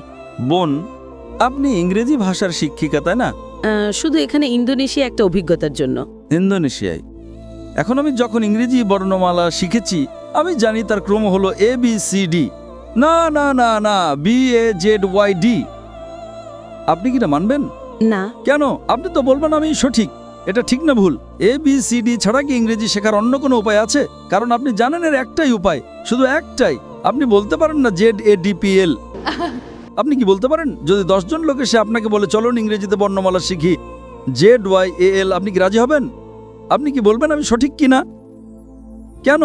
কিন্তু আমি কি করে জানবো যে একজন অধার্মিক পটভূমি থেকে আসা মানুষ আপনার পথটাই সঠিক পথ? আপনি খুব ভালো ইংরেজি জানেন তাই না? আপনি আপনার ইংরেজি গান নিয়ে আত্মবিশ্বাসী। হ্যাঁ। আপনি কি 100% নিশ্চিত? আমি ইংরেজিতে পারদর্শী, কিন্তু আমার মাতৃভাষা ইতালিয়ান। কিন্তু আপনি জানেন যে ইংরেজি মানে ABCD, অন্য কোনো পথ নেই তাই না? 100% নিশ্চিত, কারণ আপনি ইংরেজি জানেন, আপনি ইংরেজিতে একজন বিশেষজ্ঞ। আপনি ইতালিয়ানও আরো ভালো বিশেষজ্ঞ হতে পারেন, কিন্তু আপনি ইংরেজিতে বিশেষজ্ঞ তাই না? ঠিক তেমনি ভাবে বোন, আমার পদ্ধতি ভিন্ন। আমি বলি আপনি আমাকে ইসলামের চেয়ে ভালো কোনো ধর্ম দেখান, আমি আজই তা গ্রহণ করব, কারণ আমি তুলনামূলক ধর্মতত্ত্বের একজন বিশেষজ্ঞ। আমি খ্রিস্টান ধর্ম, হিন্দু ধর্ম, বৌদ্ধ ধর্ম, ইসলাম, শিখ ধর্ম, পার্সি ধর্ম এবং আরো অনেক ধর্ম নিয়ে পড়াশোনা করেছি। তাই এখন আমি তুলনামূলক ধর্মতত্ত্বের একজন বিশেষজ্ঞ। আমি বলছি আপনি আমাকে এর চেয়ে ভালো কোনো ধর্ম দেখান, আমি আজই তা গ্রহণ করব। কিন্তু ধর্মহীনতা সম্পর্কে আপনার কি মত? ঠিক আছে, আপনি আমাকে ধর্মহীনতাকে ইসলামের চেয়ে ভালো প্রমাণ করে দেখান, আমি মেনে নেব। যে কোনো কিছু। আপনি নাস্তিকতাকে ইসলামের চেয়ে ভালো দেখান, আমি মেনে নেব। কমিউনিজম, সমাজতন্ত্র, যা খুশি ইসলামের চেয়ে ভালো প্রমাণ করুন, আমি গ্রহণ করব। যে কোনো কিছু, রাজনীতি বা অরাজনীতিক, আমাকে এর চেয়ে ভালো কিছু দেখান। কোরআনের চেয়ে ভালো কোনো নির্দেশনা গ্রন্থ, আমি তা গ্রহণ করব। না, পলিটিক্স নয়, যে কোনো কিছু, রাজনীতি হোক বা না হোক, আমাকে এর চেয়ে ভালো কিছু দেখান। কোরআনের চেয়ে ভালো কোনো পথ প্রদর্শক গ্রন্থ দেখান, আমি তা গ্রহণ করব। আমি অন্যদের মতো নই, আমি ভিন্ন, কারণ আমি তুলনামূলক ধর্মতত্ত্বের একজন বিশেষজ্ঞ। আপনি কি আমার কথা বুঝতে পারছেন বোন? আপনি শুধু ইংরেজি এবং ইটালিয়ান ভাষায় বিশেষজ্ঞ, আর আমি তুলনামূলক ধর্মতত্ত্বে বিশেষজ্ঞ। এটা আমার বিশেষজ্ঞত্ব। তাহলে আমার কি এটা বলার অধিকার আছে কি না? কিন্তু ধর্ম ছাড়া একটা জীবন সম্পর্কে আপনার কি মত? হ্যাঁ, আমি জানি এটা একটা বিতর্কিত প্রশ্ন, কিন্তু আমি জানতে চাই। আমি আমার জীবনকে এইভাবেই দেখি। ধর্ম ছাড়া জীবন হলো রাডার ছাড়া সমুদ্রে পাড়ি দেওয়া। আপনি জানেন, আপনি রাডার ছাড়া সমুদ্রে নৌকো চালাচ্ছেন, কোনো জিপিএস নেই, স্যাটেলাইট নেই, আর আপনি নৌকো নিয়ে বসে চলেছেন যে কোনো দিকে। আপনি কি উত্তরটা পেয়েছেন? আমি বুঝতে পারছি। হ্যাঁ, আপনি বুঝতে পারছেন। তাই এখন আপনাকে আপনার রাডার বেছে নিতে হবে। আমাকে একটা ধর্ম বেছে নিতে হবে? আপনাকে বেস্ট পথ প্রদর্শক বেছে নিতে হবে। ধরেন আপনি অসুস্থ, আপনাকে ডাক্তারের কাছে যেতে হবে তাই না? নাকি আপনি বলবেন না না আমি নিজেই চিকিৎসা শিখে নেব? আপনি কি তা করতে পারবেন? হ্যাঁ, আপনি গুগল করে কিছু উত্তর পেতে পারেন, কিন্তু সব উত্তর কি পাবেন? চ্যাট জিপিটি কি আপনার অপারেশন করবে? যদি আপনি চ্যাট জিপিটিকে জিজ্ঞেস করেন আপনার হার্টের সমস্যা হয়, না না না, সে উত্তর দেবে একজন ডক্টরের কাছে যান। চ্যাট জিপিটিকে জিজ্ঞেস করেন কোন ধর্ম সবচেয়ে বৈধ, যুক্তিকার, বৈজ্ঞানিক, এখানে উত্তর আছে। আপনি কি চ্যাট জিপিটিতে বিশ্বাস করেন? আপনি আটকে গেছেন বোন। তাই আমি বলছি এটা আমার এক্সপার্টিজ এরিয়া। আপনার মতো মানুষের সাথে কথা বলে আমার বিশেষজ্ঞত্ব। এটা আমার বিশেষজ্ঞত্ব। আপনি অসুস্থ হলে ডক্টরের কাছে যান, তাই তো? আমি তো নিজেকে অসুস্থ মনে করি না। আমি বলছি না যে আপনি অসুস্থ। না, মানে আমি মনে করি না যে আমি রাডার হারিয়ে ফেলেছি। আমি মনে করি না যে এখন আমার কোনো রাডারের প্রয়োজন আছে। তাই আপনি অসুস্থ হলে ডাক্তারের কাছে যান না, তাই তো? অবশ্যই যাই। ও, তার মানে অসুস্থ হলে আপনার রাডার দরকার না, কিন্তু ধর্মীয়ভাবে বলতে গেলে আমি নিজেকে পথভ্রষ্ট মনে করি না। কারণ আপনি জানেনই না যে আপনি কি হারাচ্ছেন। আপনি তখনই বুঝবেন যে কিছু হারিয়েছেন যখন জানবেন যে আপনার কি হারানোর ছিল। যদি আপনি না জানেন যে কি হারাচ্ছেন তাহলে কিভাবে বুঝবেন, তাই না? দেখেন যে ব্যক্তি অজ্ঞ, সে খুব সুখী কিনা। সে ইংরেজি জানে না, কিছুই জানে না, সে খুব সুখী, ঠিক না ভুল? আপনি জানেন না যে আপনি কি হারাচ্ছেন। আমি যে আনন্দ পেয়েছি আমি নিশ্চিত যে আপনি তা পাননি। হ্যাঁ, আমাকে শিখতে হবে। কারণ আপনি জানেন না, যে ইংরেজি জানে না সে বোঝে না ইংরেজি কি। আপনি ফলের স্বাদ চাখাননি, তাই না? এজন্যই আপনার জন্য আমার দুঃখ হচ্ছে বোন, আপনার জন্য আমার দুঃখ হচ্ছে বোন। না, তবে আমি বৌদ্ধ ধর্মের চিন্তাভাবনার প্রতি বেশি বিশ্বাসী। যেমন আপনার শরীর একটি মন্দির, যেমন ঈশ্বরী আপনি, যেমন আপনাকে। ও, বৌদ্ধ ধর্ম। আচ্ছা, বুদ্ধের শিক্ষা কি? আমি জানি না, আমি তো পড়িনি, দয়া করে বলুন। তাহলে এখন বৌদ্ধ ধর্ম সম্পর্কে কথা বলছেন আর আপনি জানেন না বৌদ্ধ ধর্ম কি? আমি বিশেষজ্ঞ নই, কিন্তু আমি কিছু বই পড়েছি এবং সেখানে বলা হয়েছে যে বুদ্ধই আসলে আপনার মধ্যে আছেন। মানে আপনি নিজের উপর কাজ করে একটা ভালো জীবন পেতে পারেন এবং অন্যের সাথে ভালো ব্যবহার করতে পারেন, আর সেটাই যথেষ্ট। তাই নিজের উপর কাজ করাই আসল। একথা কে বলেছে? এটা তো বৌদ্ধ ধর্মের শিক্ষা নয়। হয়তো এটা তার একটা অংশ, কিন্তু মূল শিক্ষা নয়। বুদ্ধ 4টা মহান সত্যে বিশ্বাস করতেন। 1 নাম্বার, এই পৃথিবীতে দুঃখ এবং কষ্ট আছে। বুদ্ধের প্রথম মহান সত্য ছিল যে এই পৃথিবীতে দুঃখ এবং কষ্ট আছে। 2 নাম্বার, এই দুঃখের কারণ হলো আসক্তি বা আকাঙ্ক্ষা। 3 নাম্বার, দুঃখ দূর করতে হলে আকাঙ্ক্ষা দূর করতে হবে। এবং 4 নাম্বার, আকাঙ্ক্ষা দূর করার জন্য অষ্টাঙ্গিক মার্গ অনুসরণ করতে হবে। এটাই গৌতম বুদ্ধের শিক্ষা। আপনি কি ইসলামের কোনো বই পড়েছেন? না। আপনি কি কোরআন পড়েছেন? আমি পড়ব। আচ্ছা, আপনি কি আমার জন্য একটা কাজ করতে পারেন? আপনি কি কোরআনের ইংরেজি অনুবাদটা পড়ছেন না কেন? দয়া করে একটা খোলা মন নিয়ে কোরআনের ইংরেজি অনুবাদটা পড়ুন। হ্যাঁ, খোলা মন নিয়েই পড়ব। কোনো রাডার ছাড়াই পড়েন, সমস্যা নেই। একটা খোলা মন নিয়ে পড়েন। পারলে ভুল খোঁজার চেষ্টা করেন, কোনো সমস্যা নেই। আপনি যত বেশি ভুল বের করার চেষ্টা করবেন আমি তত খুশি হব। যখন আপনি কোরআন পড়বেন তখন একটা বিশ্লেষণী মন নিয়ে পড়বেন। কোরআনে ভুল খুঁজে বের করার চেষ্টা করেন, কোনো সমস্যা নেই। কোরআন নিজেই চ্যালেঞ্জ করে যে এর মধ্যে কোনো ভুল বের করা সম্ভব নয়। তাই আপনি ভুল খোঁজার চেষ্টা করেন। হয়তো আপনার কিছু ভুল মনে হতে পারে, তখন আপনি আমাকে জিজ্ঞেস করতে পারেন আর আমি আপনাকে বলবো সেটা ভুল কিনা। কারণ এটাই আমার এক্সপার্টিজের জায়গা। তাই আপনি যে ভাষায় বোঝেন সেই ভাষায় কোরআন পড়ুন, ইটালীয় বা ইংরেজি। ইংরেজি ভালো হবে। আমি আপনাকে আব্দুল্লাহ ইউসুফ আলীর অনুবাদটা পড়তে অনুরোধ করছি। আমি আয়োজকদের অনুরোধ করব যদি তারা বোনকে একটা কপি ঘম্পি দিতে পারেন। আপনি কি এতে সই করে দেবেন? ইনশাআল্লাহ আমি সাইন করে দেব। ধন্যবাদ। অনুষ্ঠানের শেষে আমি আয়োজকদের অনুরোধ করব যদি আব্দুল্লাহ ইউসুফ আলীর ইংরেজি অনুবাদটা পাওয়া যায়, ইনশাআল্লাহ। যদি না পাওয়া যায় আপনি আপনার ঠিকানা ভলেন্টিয়ারদের কাছে দিয়ে যেতে পারেন, আমরা পাঠিয়ে দেব। যদি এখন পাওয়া যায় আমরা এখনই আপনাকে দেবো, ইনশাআল্লাহ। ঠিক আছে বোন, আপনি এটা পড়ুন এবং আমি আল্লাহর কাছে প্রার্থনা করি যেন তিনি আপনাকে সঠিক পথ দেখান। আপনাকে অনেক ধন্যবাদ। আপনাকেও স্বাগতম বোন। আসসালামু আলাইকুম, আমার নাম সাবিনা। আমাকে ক্ষমা করবেন, আমার ভাইয়ের স্বেচ্ছা প্রণোদিত প্রশ্নগুলো স্পষ্ট করতে চাই। আমার একটি বন্ধু আছে নাস্তিক। স্রষ্টার অস্তিত্ব বিষয়ে আমাদের মধ্যে বিতর্কের শেষে তার কিছু আপত্তি আছে, সে কিছু আপত্তি করেছে। আমি যখন তাকে প্রশ্ন করলাম কোরআনের ব্যাপারে, বিশ্বের অস্তিত্বের ব্যাপারে এবং এটা প্রতিষ্ঠিত সত্য বিষয়ে কোরআন যা বলেছে, সে আপত্তি করে বলল যে এ জ্ঞান শুধু কোরআনে অন্তর্ভুক্ত ছিল না, কোরআন লিখিত হওয়ার আগে কিছু গ্রন্থ ছিল যেখানে বিশ্ব সম্পর্কে বিস্তারিত তথ্য ছিল। আর এটা শুধু কোরআনেই ছিল না। আমি এ ব্যাপারে কি বলবো? সে কি মিথ্যা বলছে? তার ধারণা কি মিথ্যে? ধর্মগ্রন্থগুলো কি আছে? আমার নিজের মধ্যে সন্দেহ আছে। আপনি জানেন কোরআন লিখিত হওয়ার আগে কি এই জ্ঞান বর্তমান ছিল? আর দুঃখিত, আরেকটি আপত্তি সে করেছে। আমি তাকে কিছু উদাহরণ দিয়েছি। সৃষ্টি জগতে যা কিছু আছে সে এটা জানে, সৃষ্টিকর্তা এ সম্পর্কে জানেন। আমি বলেছি এভাবে, যদি কোনো সৃষ্টিকর্তা না থাকতো তাহলে আমরা কিভাবে অস্তিত্বশীল হলাম? যদি তুমি শুধু পেছনে ফিরে যেতে থাকো কোনোদিনই শেষ পাবে না, কোনোই শেষ নেই। আমরা কিভাবে অস্তিত্বশীল? সে বলল ধর্মীয় দৃষ্টিকোণ থেকে। তুমি বললে স্রষ্টাই প্রথম। আমি একজন নাস্তিক হিসেবে বলছি স্রষ্টাকে কে সৃষ্টি করলো? এটাই আমার প্রশ্ন। ধন্যবাদ। বন্ধুটো প্রশ্ন করলেন যা খুবই সাধারণ। প্রথমটা হচ্ছে কোরআনে যা উল্লেখিত হয়েছে তা আগে থেকে বর্তমান ছিল, তাহলে নতুন কি এটার উল্লেখ আছে অন্য গ্রন্থে, ধর্মগ্রন্থে ইত্যাদি? এটাই ছিল প্রথম প্রশ্ন। দ্বিতীয়টা স্রষ্টাকে সৃষ্টি করলো কে? প্রথম প্রশ্নের বিষয় হচ্ছে, আমি স্বীকার করি যে কিছু নির্দিষ্ট বিষয় কোরআনের আগেই বর্তমান ছিল, কিন্তু সেগুলোকে প্রতিষ্ঠিত সত্য বলা হতো না। প্রতিষ্ঠিত সত্য বলা হতো না। যেমন ধরেন, যে বিষয়টা আমি উল্লেখ করেছি, সূর্য, আগের মানুষ ভাবতো যে সূর্য ঘুরছে। কিছু নির্দিষ্ট বিষয় ছিল যা গ্রিকের ইতিহাস বা দার্শনিক ইতিহাসে বর্তমান ছিল, কিন্তু উদাহরণস্বরূপ পৃথিবীর ভূগোলকীয় আকারের কথা কোরআন যখন বলে, এইসব গ্রিকরা বিশ্বাস করতো যে পৃথিবী ভূগোলকীয়, কিন্তু তাদের কথাই কেউ বিশ্বাস করতো না। তাই কিছু নির্দিষ্ট বিষয়, সবগুলো না, সামান্য কিছু অংশ বর্তমানে বিজ্ঞান যা জানতে পেরেছে ও কোরআনে যা উল্লেখ করা হয়েছে তা লোকজন আগে থেকে বলতো, কিন্তু তারা বুঝতে ব্যর্থ হয়েছে যে গ্রিকরাই আরো হাজারো বিষয়ের উল্লেখ করেছে যা অবৈজ্ঞানিক। এমনকি এই গ্রিকরাই উল্লেখ করেছে যে পৃথিবী বিশ্বের কেন্দ্রে অবস্থিত, যা সম্পূর্ণ ভুল। তাই ভাবেন, যদি কয়েকশো বিষয় উল্লেখ করা হয়, অন্যদিকে মোহাম্মদ সাল্লাল্লাহু আলাইহি ওয়াসাল্লাম যদি একটা বিষয় বলেন যা সঠিক, সেটাও সম্ভব না। বোন, আমি আপনার সাথে একমত, কিছু বিষয়ের উল্লেখ ছিল বর্তমানে বিজ্ঞান প্রতিষ্ঠিত সত্য নির্দিষ্ট করার আগে, কিন্তু এইসব বিষয় তখন প্রতিষ্ঠিত ছিল না। কয়েকশো উল্লেখিত বিষয়ের মধ্যে একটা বিষয় সঠিক হওয়ার কথা বলা, একটা বিষয় নির্দিষ্ট করা আবারও অসম্ভব। একটা সম্ভব ছিল, কিন্তু হাজারটা ছিল না বোন, কারণ একমাত্র তিনিই। এমনকি বিজ্ঞানীও তা করতে পারে না। একমাত্র স্রষ্টা তিনি নিজে করতে পারেন, তিনি আল্লাহ সুবহানাহু ওয়া তাআলা। তাই আমি আপনার সাথে একমত যে অংশটা আগে থেকে উল্লেখ ছিল আগের ধর্মগ্রন্থে অথবা অন্যান্য দার্শনিক গ্রন্থে, তা খুবই সামান্য ছিল। এমনকি সেটাও অন্যান্য অবৈজ্ঞানিক বিষয়ের সাথে মিশ্রিত হয়েছিল। আপনার দ্বিতীয় প্রশ্নে আসি, স্রষ্টাকে কে সৃষ্টি করেছে? মানুষ সাধারণত দাওয়ার কাজে যুক্তির মিথ্যা কৌশল ব্যবহার করে, যা ধোঁকা দেয়। অধিকাংশ মানুষ যখন স্রষ্টার অস্তিত্ব প্রমাণ করতে চেষ্টা করে, তারা বলে প্রত্যেক বস্তুরই স্রষ্টা আছে।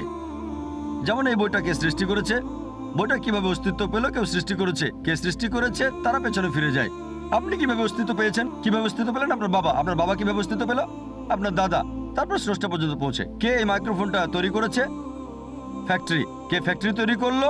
এভাবে প্রমাণ করতে চেষ্টা করে কে সূর্য সৃষ্টি করলো, স্রষ্টা। কে চাঁদ সৃষ্টি করলো, মূলত এভাবে তারা প্রমাণ করতে চেষ্টা করে সবকিছুরই স্রষ্টা আছে। আমার মতে এটা হচ্ছে ভুল যুক্তি। আমার কৌশলে যেভাবে আজ কথা বলেছি, আমি কখনোই বলিনি সবকিছুরই স্রষ্টা আছে। এটা হচ্ছে নাস্তিক যে আমাকে বলল একটা বস্তুর গঠন সম্পর্কে যে প্রথমে বলতে পারে সেই স্রষ্টা। আমি কখনোই তা বলিনি। বলেছি প্রত্যেক সৃষ্ট বস্তুরই স্রষ্টা আছে, কিন্তু সংজ্ঞা অনুযায়ী সর্বশক্তিমান স্রষ্টা অসৃষ্ট। এটা এমন যে এক ব্যক্তি, ধরেন আমার বন্ধু, সে বলল যে ভাই জন হাসপাতালে ভর্তি হয়ে একটা সন্তান প্রসব করেছিল। সেটা ছেলে না মেয়ে? বোন, অনুমান করতে পারেন ছেলে না মেয়ে? ভাই জন সন্তান প্রসব করেছিল, সেটা ছেলে না মেয়ে? আমি ঠিক বুঝতে পারছি না ব্রাদার জন। ভাই জন হাসপাতালে ভর্তি হয়ে একটা সন্তান প্রসব করেছিল, সেটা ছেলে না মেয়ে? অনুমান করতে পারেন? না, অনুমান করতে পারেন না? কেউ কি পারেন? না, আমি বলতে পারলাম না। পুরুষ কিভাবে সন্তান প্রসব করবে? সে একটা সন্তান প্রসব করেছিল এবং সেটা ছেলে না মেয়ে, প্রশ্নটাই তো অযৌক্তিক। একইভাবে আল্লাহর সংজ্ঞা হচ্ছে তিনি অসৃষ্ট। যখনই আমি বলবো যে অমুক আল্লাহকে সৃষ্টি করেছে, সে আল্লাহ হতেই পারে না। এই কারণে স্রষ্টার সংজ্ঞা হচ্ছে তিনি অসৃষ্ট। তাই সর্বশক্তিমান স্রষ্টার কোনো স্রষ্টা নেই, যদি তিনি সত্যিকার স্রষ্টা হন। আশা করি উত্তরটা পেয়েছেন। পবিত্র কোরআনে সূরা হজের ৪৭ নম্বর আয়াতে আছে, বলা হয়েছে, তোমার প্রতিপালকের কাছে একদিন তোমাদের হিসাবে 1000 বছরের সমান। এছাড়াও সূরা সাজদার 5 নম্বর আয়াতে আছে, তোমাদের প্রতিপালকের একদিনের পরিমাপ হবে তোমাদের হিসাবে 1000 বছরের সমান। এরপর সূরা মারিজের 4 নম্বর আয়াতে বলা হয়েছে, ফেরেশতা এবং রূহ আল্লাহর দিকে ঊর্ধ্বগামী হয় এমন এক দিনে যার পরিমাণ পার্থিব 50,000 বছর। তাহলে একদিন সমান কত হবে? 1000 বছর না 50,000 বছর আল্লাহ তাআলার কাছে? আপনার নাম রাহুল, তাই না? জি। আপনি তো গতকাল সৃষ্টির 6 দিন নিয়ে আমাকে প্রশ্ন করেছিলেন। মাশাআল্লাহ, আপনাকে ভালোবাসি। আমিও আপনাকে ভালোবাসি। এখন আপনাকে বলি, ইন্টারনেটে দেখবেন এগুলো খুবই কমন প্রশ্ন। আপনাকে এগুলো জানার জন্য বিশেষজ্ঞ হতে হবে না। আপনি ইন্টারনেটে চলে যান, ইসলাম বিরোধী সাইটগুলোতে এরকম অনেক কিছুই পাবেন। আমি শিওর যে ভাই রাহুল, আপনি বোধহয় পুরো কোরআন পড়েননি। পুরোটা পড়িনি। আমিও জানি। এটা ছাড়াও আমার আরো প্রশ্ন আছে। আমি আরো কিছু প্রশ্ন করতে চাই, তবে আগে এটার উত্তরটা জানতে চাই। তাহলে দেখছেন, আপনি যদি সত্যটা জানতে চান প্রথমে আপনাকে আসল উৎসটা পড়ে দেখতে হবে। যদি খ্রিস্টান ধর্মকে জানতে চাই আর খ্রিস্টান বিরোধী বইগুলো পড়ি তাহলে আমি এক পেশে হয়ে যাব। তাই আমি আপনাকে অনুরোধ করছি, প্রথমে ভালো সাইটগুলো দেখেন, পবিত্র কোরআন পড়েন, তারপর 2টো না 200টা প্রশ্ন করেন আমাকে, ইনশাআল্লাহ আমি উত্তর দেব। অবশ্যই উত্তর দেব। ওকে। তবে আমি দাওয়ার কাজে নিয়োজিত, এটা বুঝি যে লোকে ইসলাম বিরোধী সাইটগুলো দেখে, প্রথমে সেখানে নেগেটিভ পয়েন্টগুলো দেখে মেনে নিয়ে ইসলামের বিরুদ্ধে চলে যায়। ইসলাম সম্পর্কে জানতে হলে ভালো সাইটগুলোতে যান, এমন সাইটে যাবেন না যেমন অ্যানসারিং ইসলাম। এখানে আমি একটা কথা বলি, আপনার উত্তরটা দিচ্ছি, সমস্যা নেই। না, যেটা আমি বলছি, আমি আসলে আধা ঘন্টা ধরে ইসলাম সম্পর্কে ভালো কথা বলতে পারবো। আমি এখানে একেবারেই নিরপেক্ষ। আমি উত্তরটা দিচ্ছি, এটা নতুন প্রশ্ন না, এটা নতুন না, এই প্রশ্নের উত্তর অনেক আগে দিয়েছি আমি সবকিছু রেফারেন্স দিতে পারি। মাশাআল্লাহ ভাই, আপনি প্রশ্ন করলেন যে কোরআনে 2টো জায়গায় আল্লাহ বলেছেন একদিনের সমান হলো 1000 বছর, আরেক জায়গায় সূরা মারিজের 4 নম্বর আয়াতে উল্লেখ করা হয়েছে আল্লাহ তাআলার একদিনের সময়কাল হলো 50,000 বছর। এটা কি পরস্পর বিরোধী নয়? এক জায়গায় বলা হচ্ছে 1000 বছর, আর এক জায়গায় বলা হচ্ছে 50,000 বছর। আরবি ভাষায় এই শব্দটা হলো ইয়ম, এই শব্দটা হলো ইয়ম। ইয়ম। এখন ইয়ম এর 2টো অর্থ আছে। একটা অর্থ হলো দিন, দিন দিন 24 ঘন্টা একদিন। অন্য অর্থটা হচ্ছে একটা সময়কাল, একটা যুগ। এটা যে কোনো একটা সময়কাল হতে পারে। তাহলে ইয়মের একটা অর্থ হলো দিন, আরেকটা অর্থ হলো একটা সময়কাল। তাহলে যদি সঠিকভাবে কোরআন পড়েন, একটা আয়াত বলছে যে একদিন সবকিছু আল্লাহ সুবহানাহু ওয়া তাআলার কাছে উপরে চলে যাবে, যেদিনের পরিমাণ হবে 1000 বছর তোমাদের হিসেবে। একটা দিন, একটা সময়কাল, যেটা সময় হবে তোমাদের হিসেবে 1000 বছর। অন্য জায়গায় সূরা মারিজের 4 নম্বর আয়াতে উল্লেখ করা হয়েছে যে ফেরেশতাগণ যখন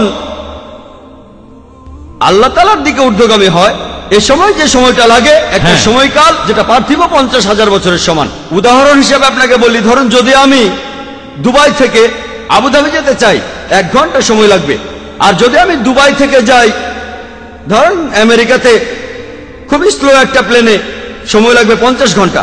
দুবাই থেকে আবুধাবি যেতে আমার মোট সময় লাগবে 1 ঘন্টা, আর দুবাই থেকে নিউ ইয়র্ক যেতে আমার সময় লাগবে মোট 50 ঘন্টা। এটা পরস্পর বিরোধী কথা নয়, কারণ এই 2টো বিষয়ই আসলে আলাদা বিষয়। তাই আল্লাহ এক জায়গায় বলছেন একদিন সবকিছু তার কাছে চলে যাবে, সেটার সময় আলাদা।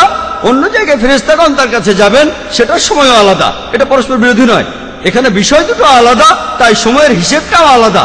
যদি অনুবাদ করেন দিন 24 ঘন্টার দিন, তাহলে পরস্পর বিরোধী হবে। যদি অনুবাদ করেন এটা একটা সময়কাল, যেমন আল্লাহ বলেছেন তিনি এই বিশ্বজগৎ সৃষ্টি করেছেন মোট 6 দিনে, 6টি আয়ামে, এটা আসলে 24 ঘন্টার দিন নয়, তাহলে পরস্পর বিরোধী হবে। এই 6টা সময়কাল, 6টা যুগ, বিজ্ঞানীদেরও এ ব্যাপারে কোনো আপত্তি নেই। তাহলে এখানেও ইয়ামের অর্থ একটা সময়কাল। এই উত্তরগুলোর জন্য আমাদের ওয়েবসাইটে যেতে পারেন irf.net, www.irf.net। ইনশাআল্লাহ বেশিরভাগ প্রশ্নের উত্তর সেখানে পাবেন। আশা করি উত্তরটা পেয়েছেন। স্যার, এখানে তাহলে 2টা হলো আলাদা জিনিস। হ্যাঁ, ঠিক, এক্সেলেন্ট। আচ্ছা, আর যে শব্দটা আপনি বললেন, শব্দ 2টা আলাদা, একটা হলো দিন আর অন্যটা হলো, একটা অর্থ হচ্ছে 24 ঘন্টা দিন, অন্যটা হলো যুগ, সময়কাল। আর এই 2টা জায়গাতেই ইয়ম শব্দটা বলা হয়েছে, একই শব্দ আছে, একই শব্দ দিয়ে বোঝানো হচ্ছে একটা দিন। বা যেদিনটা আয়াত বলেছেন সবগুলোতে, সূরা হাজে আছে, সূরা মারিজে আছে, এছাড়াও যেখানে বলা আছে যে আল্লাহ পৃথিবী আর আকাশমণ্ডলী সৃষ্টি করেছেন 6 দিনে, এখানেও ইয়াম শব্দটাই। এর বহুবচন হচ্ছে আইয়াম। একই শব্দ সূরা ফুসিলাতে, আপনি হয়তো রেফারেন্সটা ভুলে গেছেন, 9 থেকে 12 নম্বর আয়াত, এখানেও আইয়াম শব্দটাই আছে। ওকে, তাহলে এই শব্দটা দিয়ে বোঝায় একদিন অথবা একটা সময়কাল, একটা যুগ। আচ্ছা, আর এই সময়কালটা হতে পারে, সময়কাল হতে পারে 1 ঘন্টা, হতে পারে 10 ঘন্টা, হতে পারে 10 বছর, হতে পারে 1000 বছর, 1 কোটি বছর। আর এই 2টা আয়াত আসলে আলাদা বিষয়ের কথা বলছে। এক্সেলেন্ট, আশা করি উত্তরটা পেয়েছেন, আশা করি কনভিন্স হয়েছি। আমার নাম রাজাজি, নিউ কলেজে ফার্স্ট ইয়ারে পড়ি। আমার আর আপনার দৃষ্টিভঙ্গি একেবারে আলাদা, তাই কিন্তু আমার নিজের মতটাও আমার জানানো উচিত। আপনি বললেন কৃষ্ণের 16,000 স্ত্রী ছিল, আমরা মুসলমানরাও 4টা বিয়ে করতে পারি। এতে এ কথাই বলা যায়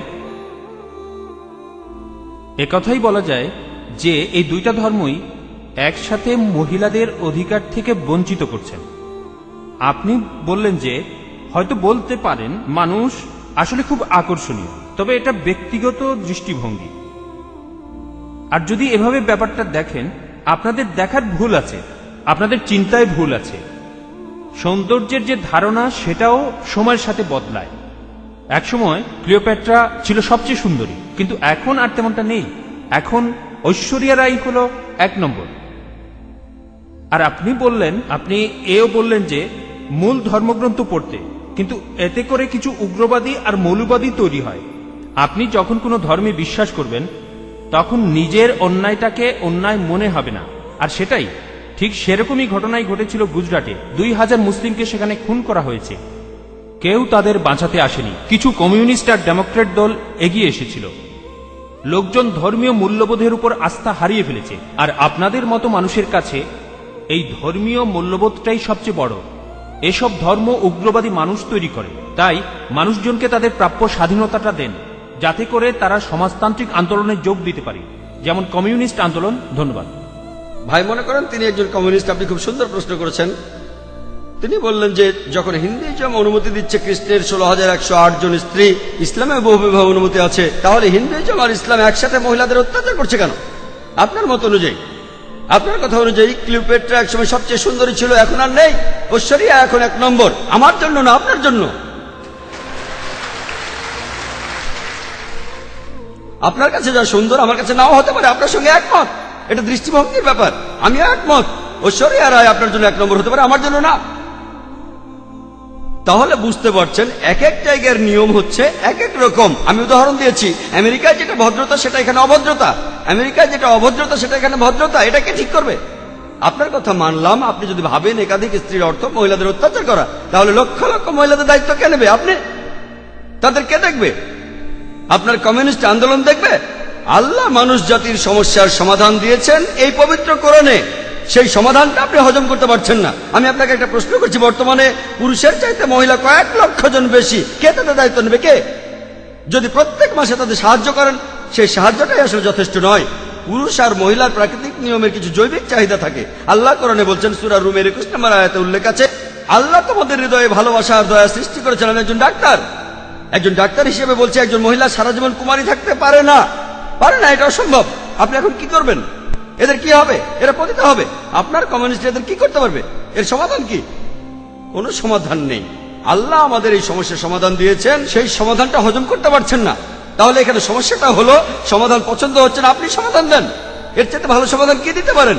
ইসলামে একাধিক বিয়ে করাটা আবশ্যিক নয়, 4টা বিয়ে করা আবশ্যিক নয়। আমি এমন কোন ইন্ডিয়ান মুসলিমকে চিনি না যার 4টা স্ত্রী, কাউকে চিনি না। অন্যান্য কিছু বিদেশি মুসলিম আছেন।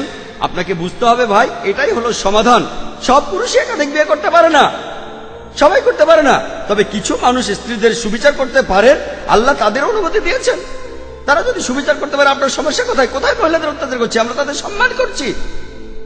আপনি যে আমেরিকা তথাকথিত আধুনিক কালচারের কথা বলছেন, আর্ট কালচারের নামে তারা কি করছে? তারা মহিলাদের অসম্মান করছে। আপনি যে নারী স্বাধীনতার কথা বলছেন, সেটা আসলে স্বাধীনতার নামে শরীরকে শোষণ করছে, সম্মানের অবমাননা করছে আর আত্মাকে বঞ্চিত করছে। পশ্চিমা সমাজ আসলে মহিলাদের অধিকার দেওয়ার কথা বলে তাদের নামিয়ে দিচ্ছে উপপত্নীর স্তরে, রক্ষিতার স্তরে। তারা সমাজের প্রজাপতি, যারা আর্ট কালচারের পর্দার পেছনে থাকে। আর্ট আর কালচারের নামে ঐশ্বরিয়া রায়, সে আবার কে? মডেলিং, তাই তো? ঠিক না? এখানে আপনাকে সঠিকভাবে চিন্তা করতে হবে। আমরা মাকে বিক্রি করতে চাই না, আমরা বোনকে বিক্রি করতে চাই না। আপনি চাইলে তা করেন। একটা অ্যাডের কথা শুনেছিলাম, আগের লেকচারে আমি বলেছিলাম, BMW। এক লোক বলছিল খুব বিখ্যাত অ্যাড, BMW নাম শুনেছেন? খুব দামি গাড়ি, মার্সিডিজ বেঞ্চের সঙ্গে কম্পিটিশন করে। সেই অ্যাডে বিকিনি পরা একটা মেয়ে গাড়ির সামনে দাঁড়িয়ে আছে। এখনই চালানো শুরু করুন, মেয়েটাকে না গাড়িটাকে। আপনারা কি করছেন? কমিউনিজমের কথা বলে, মহিলাদের অধিকারের কথা বলে আপনাদের মা বোনকে বিক্রি করছেন, আপনাদের মা বোনকে বিক্রি করছেন। আমরা মুসলিমরা এটা করতে চাই না, আমরা এটা করতে চাই না।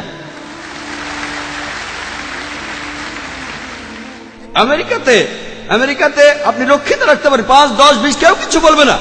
আর কমিউনিজমেও রক্ষিত রাখার নিয়ম আছে। একাধিক স্ত্রী থাকলে সমান অধিকার দিতে হবে, অবিচার করতে পারবেন না, সম্মান করতে হবে, সম্পদের ভাগ দিতে হবে। এটা আপনারা হজম করতে পারছেন না। কে মহিলাদের ছোট করছে? আমি না আপনি।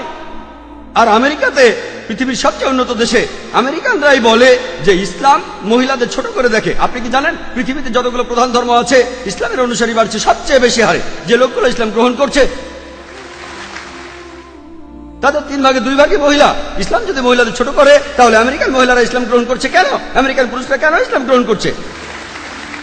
কে ডক্টর আবু আমিনা বিলাল ফিলিপসকে ইসলাম গ্রহণে বাধ্য করেছিল? ভাই আব্দুর রহিম গ্রিনকে কে জোর করেছিল? কে? যারা ইসলাম গ্রহণ করছে তাদের 3 ভাগের 2 ভাগই মহিলা, তারাও ইসলাম গ্রহণ করছে কেন? ইসলাম যদি মহিলাদের ছোট করে তাহলে কেন তারা মুসলমান হচ্ছে? কারণ তারা জানে ইসলাম মহিলাদের নিরাপত্তা দেয়, মহিলাদের সম্মান দেয়। এই নিরাপত্তাটা থাকলে আপনাদের উদ্দেশ্য সফল হবে না, এদের দিয়ে আপনারা টাকা কামাতে পারবেন না। পলিটিশিয়ানরা যেমন ডিভাইড অ্যান্ড রুলের নীতি মেনে চলে, আর্ট আর কালচারের লোকেরা তেমনি মহিলাদের অধিকারের কথা বলে। বিউটি কন্টেস্ট, কসমেটিক্স বিক্রি করা হচ্ছে, তারা এভাবে কোটি কোটি ডলার কামাচ্ছে। আপনি জানেন বিউটি কন্টেস্ট কি জন্য? এই বিউটি কন্টেস্টের নামে তারা কোটি কোটি ডলার কামাচ্ছে। আর এরা যেহেতু কোটি কোটি ডলার কামাচ্ছে, অন্যান্য সব লোকজনও সেটা দেখছে। তাহলে বুঝলেন ভাই, আমরা আমাদের মা বোনদের লোকজনের সামনে সাজিয়ে দেখাতে চাই না। তাদের সম্মান করি, তাদের ভালোবাসি, তাদের শ্রদ্ধা করি। আমরা মহিলাদের ছোট করি না।